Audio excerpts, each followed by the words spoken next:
चतुर्वेदी, भाजपा ने तमाम सियासी दलों की चिंता बढ़ा दी है।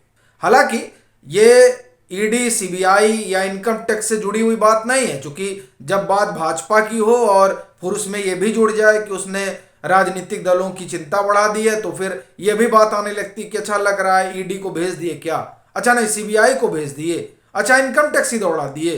तो असल में इसमें से कोई मसला नहीं है। हाँ, ये अलग बात है कि अगर आप खास हैं और आपके दरवाजे पर इन एजेंसियों में से किसी ने दस्तक दे दिया तो एक नैरेटिव तो बना ही दिया जाता है कि साहब देखिए हमसे जो है भाजपा वाले डर गए, इसलिए इन्होंने हमें चुप कराने के लिए ईडी को भेज दिया या इनकम टैक्स डिपार्टमेंट को भेज दिया या सीबीआई को। जैसा कि अभी देखिए आम आदमी पार्टी भी नैरेटिव ऐसा बनाई एक बारगी, और नैरेटिव उन लोगों ने भी बनाया एक बारगी जो लोग इन दिनों भारत जोड़ो यात्रा निकाले हुए हैं।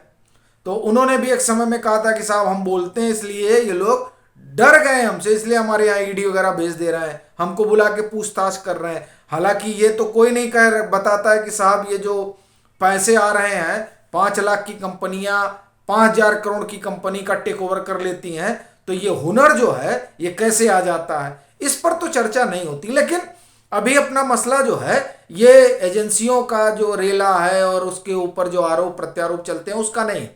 असल मसला ये है कि ये अभी जो 2 राज्य और 1 एमसीडी के चुनाव निकले और फिर तमाम बाईपोल निकले, उसके बाद महामंथन किया भाजपा ने, और उस महामंथन के 2 चरण हैं।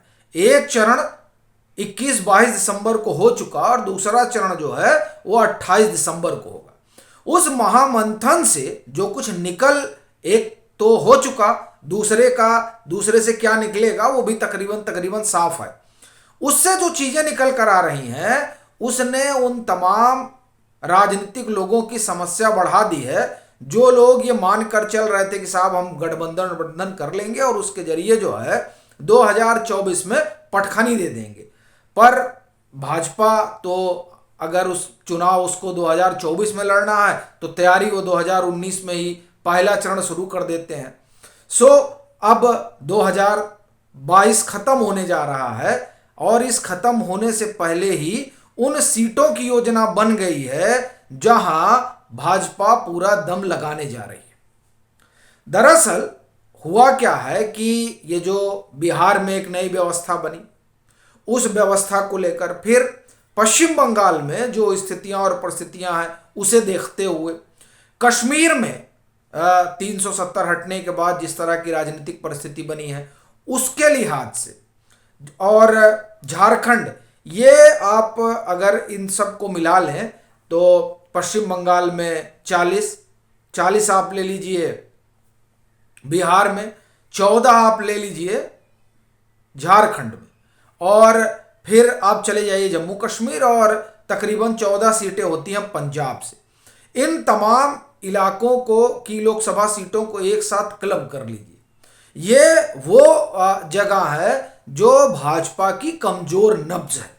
बिहार इसलिए चूंकि वहां पर सामाजिक समीकरण के लिहाज से एक गठबंधन बना और उस गठबंधन का असर न सिर्फ बिहार बल्कि झारखंड में होगा, तो इसलिए दोनों को मिलाकर वो 54 सीटें हो जाती हैं। और पश्चिम बंगाल तो स्वाभाविक तौर पर टीएमसी का गढ़ है और वहां 2021 के चुनाव के बाद से जो हिंसा हुई, उस हिंसा के बाद जिस तरह से भाजपा में चुप्पी रही, तो स्वाभाविक है उसका भी एक असर जो है पड़ा ही है।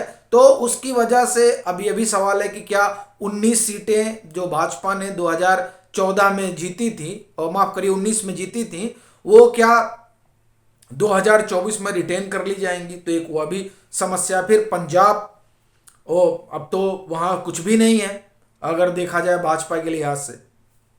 जम्मू कश्मीर, तो ये वो इलाके हैं जहां भाजपा खुद को कमजोर पाती, और बजाबते यहां सर्वे वगैरह भी उन्होंने कराया, ऐसा नहीं कि सब हवाबाजी में, बजाबते उन्होंने तमाम चीजें की और अब एक रूपरेखा बन रही है यहां की इन सीटों पर पूरा दमखम लगाने की। तो वो जो आप चर्चा सुन रहे हैं ना मिशन 160, तो उस मिशन 160 में ये इलाके आते हैं।